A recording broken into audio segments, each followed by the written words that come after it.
Peter Jennings is next. In fact, he started. We'll see you back here at 6. The campaign is just around the corner. Millions of people anxious to know if the Soviets can somehow pull off a deal with the Iraqis that will make a ground campaign unnecessary. Mikhail Gorbachev laid out something to the Iraqi Foreign Minister Tariq Aziz this morning in Moscow. Mr. Aziz said that since the phone lines to Iraq are no longer reliable, he would hand carry it back to Baghdad, the long way, by plane to the Iranian capital Tehran and then on to Baghdad by car. We begin tonight in Moscow with ABC's Jim Laurie. The Iraqi foreign minister came to the Kremlin with no new proposals, but ready to listen. So President Gorbachev offered what his spokesman called a concrete plan to end the war. No details of the plan were released here, but Gorbachev's spokesman said the Kremlin felt it could be accepted by both Baghdad and the U.S.-led coalition. The new proposal is fully in line with our principled position, stated repeatedly, which calls for an unconditional withdrawal in accordance with all UN resolutions. It's apparent that Gorbachev wants to get Saddam Hussein out of Kuwait, but allow him to save face. One report here says the Gorbachev plan includes a promise that after the withdrawal, Moscow would guarantee Iraq's territorial integrity and oppose any punishment of Saddam Hussein. We would like unconditional withdrawal, stopping of bloodshed, and taking care of all the issues which are creating tension in that area, including Palestinian, of course. As the Iraqis prepared to take Gorbachev's plan back to Saddam Hussein, Soviet officials made plain they knew time was running out. We decided to follow up those talks. Gorbachev, who provided a plane for the Iraqi envoy, urged Aziz to return to Moscow with a quick response. With his diplomatic effort, Gorbachev hopes to carve out for himself a role in the post-war Middle East. But for now, there's a sense here with a land war looming, this could be the last chance for Saddam Hussein. Jim Laurie, ABC News, Moscow.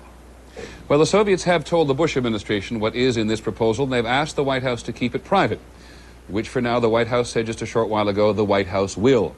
President Bush returned this afternoon from a weekend in Maine, and he immediately sat down with his national security advisors, among them the Secretary of State James Baker, who also got a fill-in on the Soviet plan in a cable from the Foreign Minister Alexander Besmertnik. Joining us from Washington tonight is our national security correspondent John McCarthy. John, in Moscow they say it will be satisfactory to Washington as well as Baghdad. Even the slightest hint there tonight? Well, there is a very slight hint from what the White House has been willing to say, which is not very much at this point, Peter. The slight hint is that if there was a major objection on the part of the U.S. government to what the Soviets have proposed to the Iraqis, one could expect that the United States would put it out at this point, that the Bush administration would object loudly and in public. Thus far, they seem content to let the Soviets go ahead with whatever it is that the Soviets have proposed, which appears to be fairly much in line with what the Bush administration wants. John, we all know what the feeling is in the country about Saddam Hussein. What's the feeling in Washington about how difficult it would be for the president to accept a deal that lets him get out of Kuwait but keeps him in power and his army intact? Well, Peter, first of all, I think that the administration would argue that his army is not intact after this a month worth of bombing. And secondly, the Bush administration would probably have very little choice. The other coalition members would argue that if Saddam Hussein says, all right, I give up, I will get out, and he in fact moves his troops out, then there's very little the Bush administration could do except abide by that. Okay, John McCarthy in Washington, thanks very much. As we all know, it is very difficult to get the real story out of Baghdad. It was tough even in peacetime.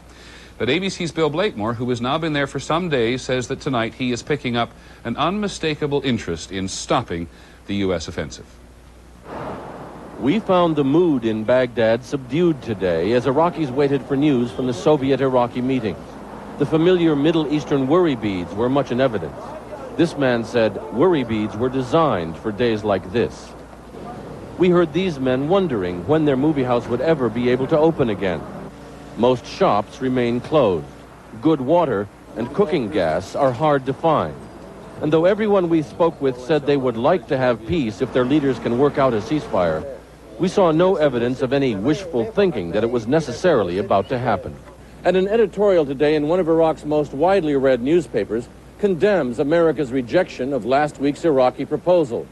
The Iraqi editorial says that rejection proves America's real aims in this war are colonial domination of the Gulf region. So no one here seems likely to be surprised if the war continues, as one doctor we came across in a Baghdad market told us. This will be bad for the both of us, because many people will be killed from both sides. Mother of four, Sama Saeed, told us no electricity means her kids can't watch cartoons on TV, and many husbands have no work to go to, but she's coping, doing more by hand. The worst, she says, are the loud bombs and rockets which frighten her children.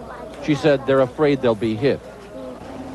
There seems to be enough food making its way in from the country to get by. Fresh meat, fresh vegetables, olives and cheese, and the perennial Iraqi staples, dates and wheat. People in this market told us they'll be able to keep going like this if they have to. And again, tonight, more Allied air raids and more of the loud explosions they don't want their children to hear.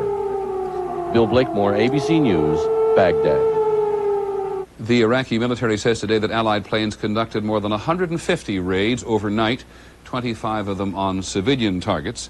And according to the U.S., the Iraqis shot down an Air Force F-16 jet fighter overnight. U.S. helicopter crews dashed 40 miles behind Iraqi lines and rescued the pilot. In a moment, 2 American warships damaged by mines in the Persian Gulf.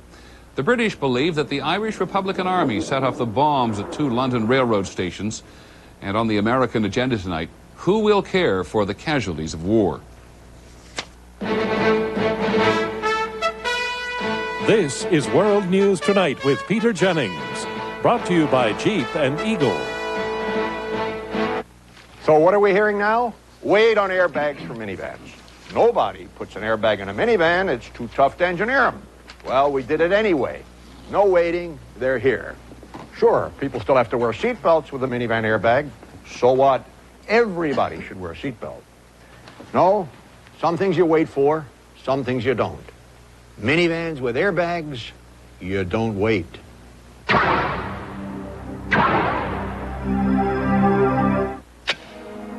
This is the sound of Unisom, the sound of sleep. With Unisom, you hit your pillow and fall asleep fast. Tonight, you can sleep more soundly with Unisom, America's #1 sleep aid. When sore muscles or minor arthritis pain hold you back, you need strong medicine. Ben Gay with not just 1, but 2 pain relievers. Warming power for fast relief. Helps get you going again. Ben Gay, fast, strong medicine for pain relief.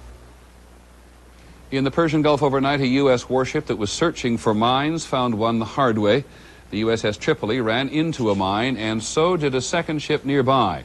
They are the first ships to be damaged by mines since the naval buildup began last August. Here's ABC's Bill Rediker. It happened before dawn. The helicopter carrier Tripoli, sailing off the coast of Kuwait, hit the submerged mine, rocking the ship.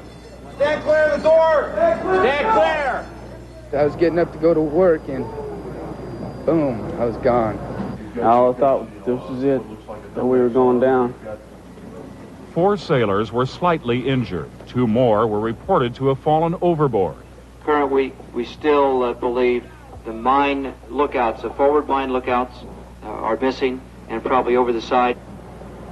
Helicopters were launched to find the sailors, but after a head count, it was determined no one had been lost. Guys, the ship is safe. We're stable right now. Now it's just time to do what we've been trained to do, okay? Coming in! At daybreak, Navy divers inspected the damage. They found a 16 by 20-foot hole 10 feet below the waterline. Flammable paint thinner leaked into the Gulf, but there was no fire. A couple of hours later, another American ship, the guided missile cruiser Princeton, hit another mine only 11.5 miles from the Tripoli. 3 more sailors were injured. Both ships are part of a 31-vessel task force preparing for a possible marine landing. The military says they are being repaired, and the incidents will not affect readiness. The campaign in the air also had a few setbacks today. Cloudy skies made targeting difficult. Some missions were canceled. But military sources say the increased use of these laser-guided bombs and a new nighttime targeting system has resulted in more accurate bombing of dug-in Iraqi positions.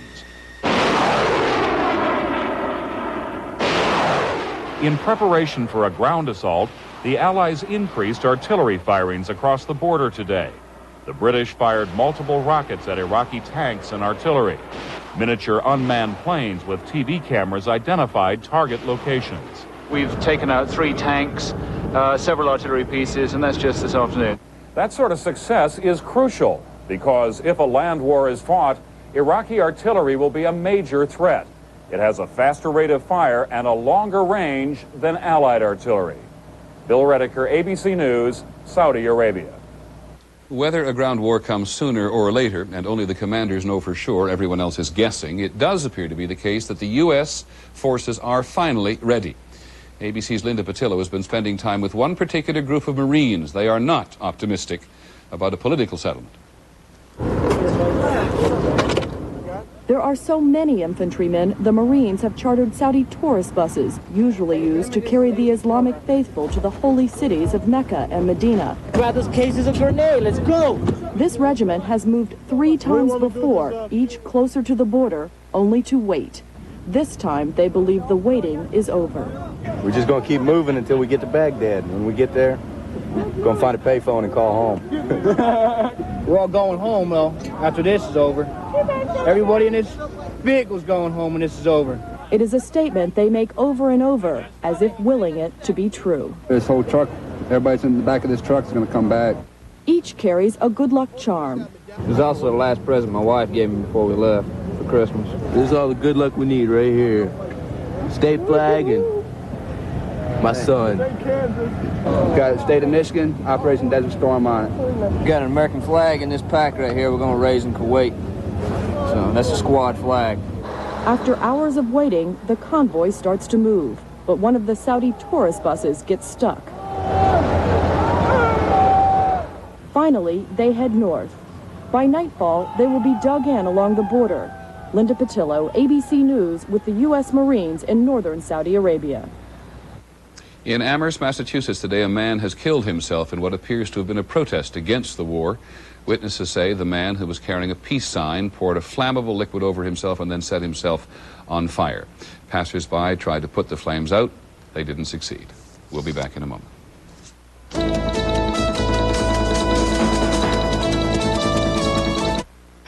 This is Jupiter.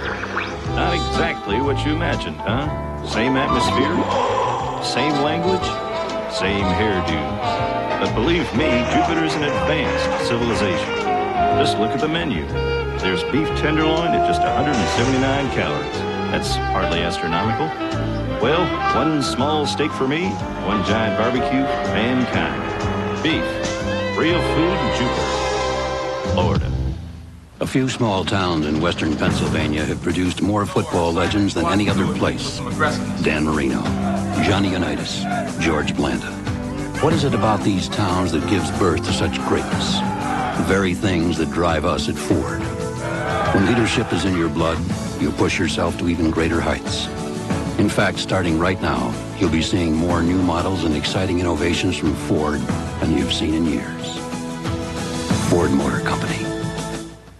Today, there's a diet pill that can help you lose weight without caffeine to make you nervous. All my life I've been struggling with my weight. With Dexatrim, I finally lost weight and without being hungry.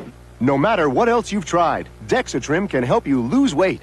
Just one works all day, morning through bedtime, to control your appetite and help you lose weight. Dexatrim did it for me. I lost weight and feel great. Today's caffeine-free Dexatrim. Nothing works harder to help you lose weight. Nothing. For the second time in 2 weeks, the Irish Republican Army says it has attacked in the centre of London. 11 days ago, a mortar damaged the residence of the Prime Minister. Today, bombs went off at 2 of London's main railroad stations. Here's ABC's Sheila McVicker. The first bomb exploded in the early morning hours when Paddington train station was almost deserted. There were no injuries. 2.5 hours later, as commuters hurried to work, a second bomb went off at Victoria Station. Police say they had received a telephone warning, but considered it a hoax. The act is an act of murderous criminals who quite coldly calculated that they could do the greatest damage to innocent men and women and children by placing a bomb in a litter bin in the concourse of Victoria Station. One man was killed, nearly 40 others injured. There was a big blinding light, a wall of fire, followed by a noise which came towards me. I saw a young lady run out of the station she had no apparent injuries, but she just collapsed onto the pavement. There seemed to be a lot of blood around. Security officials ordered all of London's main railway stations and many subway stations closed, stranding the 500,000 commuters who travel into the city by train every day. They were still searching the train stations when another telephone threat came in. This one warned of bombs at London's Heathrow Airport. Authorities closed the airport for 2 hours, but no explosive devices were found there. As train service was slowly restored tonight, the IRA issued a statement claiming responsibility for the bombings. This is the first time since 1983, when the IRA bombed Harrods department store, that civilians have been deliberately targeted. Some observers say this apparent change in tactics may reflect a split in the organization over who should be targeted. In any case, it will make Britons more wary of all public places. Sheila McVicker, ABC News, London. A bomb threat closed the stock exchange in Paris today for more than an hour. Officials evacuated the building and searched it, but they didn't find anything. When we come back, the American agenda. Some questions about America's ability to care for men wounded in combat. In the silent dawn, a golden sun, soft kiss, warm smile, the day's begun, the touch, the feel, the fabric of our lives, the touch, the feel of cotton, the fabric of our lives. Eating the right foods can fill you with painful gas. That's why you may need Gas-X for fast gas pain relief. Relief antacids can't give you. So eat right and feel right with Gas-X. How fast does Dristan nasal spray start working to clear up congestion? Wow, this Dristan sure starts to work fast. Dristan nasal spray starts to work in seconds. Those who think only short term may take a bearish view of the times ahead. But those with a long-term perspective will see the future as a whole different animal. At Merrill Lynch, our insight and understanding can lead you to the opportunities that lie ahead. Merrill Lynch, we're bullish on the future. We're on the South Ridge, taking him west. What's next? Well, we're looking for maximum suspension load. Go get it. Not even the deer and the antelope play here. The perfect place to put a GMC truck to an off-road abuse test. Let's take it to this one. After all, GMC trucks didn't become #1 in resale value by following in someone else's footsteps. What's the status? We really maxed it out today. With 84 models redesigned and engineered, GM is putting quality on the road. On the American agenda tonight, a report about the war which goes to show that you cannot take anything for granted. In the Vietnam War, when someone was wounded in combat, there was a vast network of military hospitals that were capable of dealing with any battlefield problem. Not so in this war. Because when the country is not at war, a lot of that medical capacity designed specifically for troops hurt on the battlefield gets put in mothballs, just like some of the weapons, which may well put an enormous burden on the Veterans Administration. Our agenda reporter is Joe Bergantino.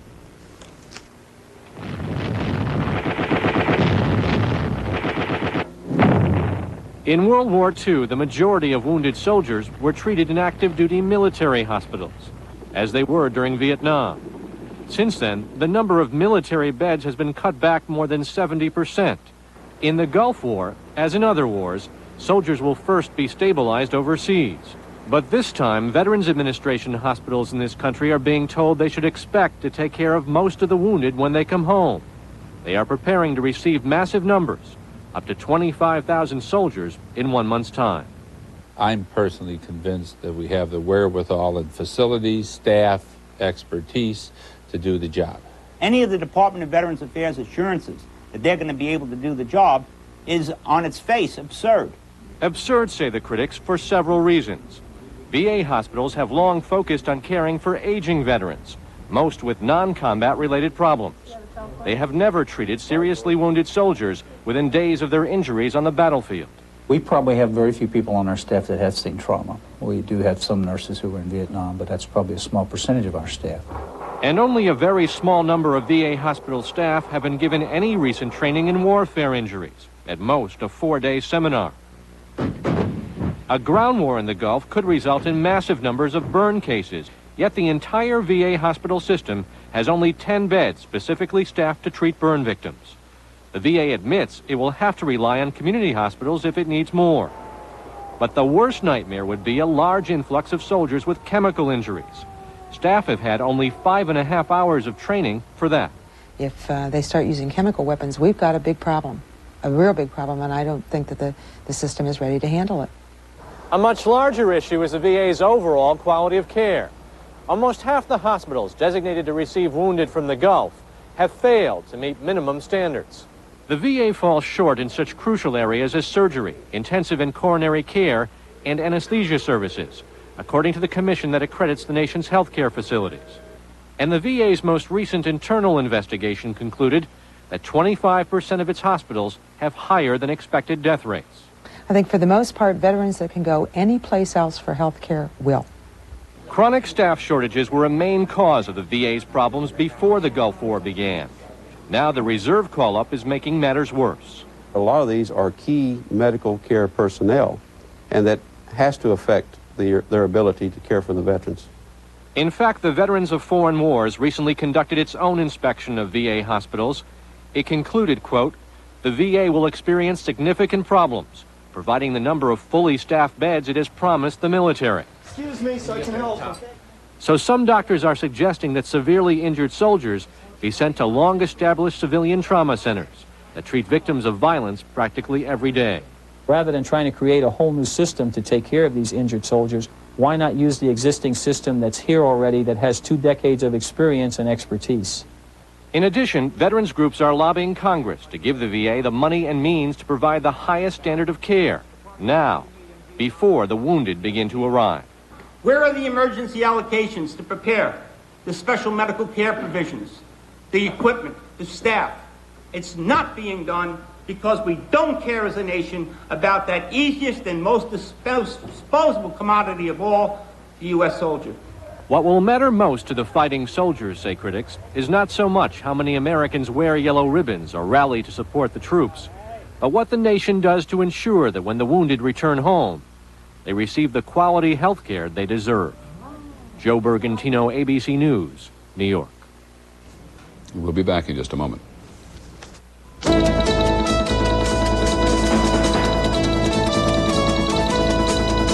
Now you can ask Angela Lansbury about Bufferin. Angela, for a tough headache, is Bufferin really strong aspirin? Oh, my, yes. I've learned extra strength Bufferin has the strongest dose of aspirin you can buy, 1,000 milligrams. Miss Lansbury, how can Bufferin be so strong if it has buffers? I wondered myself, till I heard that the buffers don't weaken it. They just help prevent aspirin stomach upset. I depend on Bufferin. Shouldn't you discover the strength of Bufferin? Ask me what counts most after 40 years in the car business, and I don't have to think twice. 1, the minivans. We invented them. 2, driver's airbags in every car we build in this country. What do we do for an encore? Put them together. Minivans with a driver's side airbag. Nobody else is doing it. You still have to use your seatbelt with a minivan airbag, but it will save lives. A lot of lives. Grandma cleaned her dentures with toothpaste. Mom soaked hers with tablets. But I use the denture cleanser of the 90s. Powerful, fast-acting Denture Foam. The deep cleaning of a tablet, the speed of a toothpaste. Just spray it on. In seconds, Denture Foam expands, reaching deep down to loosen even stubborn food stains, so you can quickly brush and rinse your dentures sparkling clean. Total time, just 1 minute. It even has minty mouthwash ingredients. Get new Denture Foam, the deep cleaning of a tablet, the speed of a toothpaste. This is Bob Mueller. Coming up on Channel 2 News at 6, we'll go live to Saudi Arabia with the latest on the Soviet proposal for peace in the Middle East. We'll have full details coming up next at 6. Finally this evening, another reminder that wars are fought by people, not always by smart bombs, and that people make mistakes. Of the more than a dozen Americans killed in actual combat so far, at least 9 have been killed by other Americans. The last 2 this weekend when a U.S. helicopter pilot accidentally fired at 2 U.S. military vehicles near the Kuwaiti border. In the strange language of combat, they died as a result of friendly fire. It happens in every war. Here's John Martin.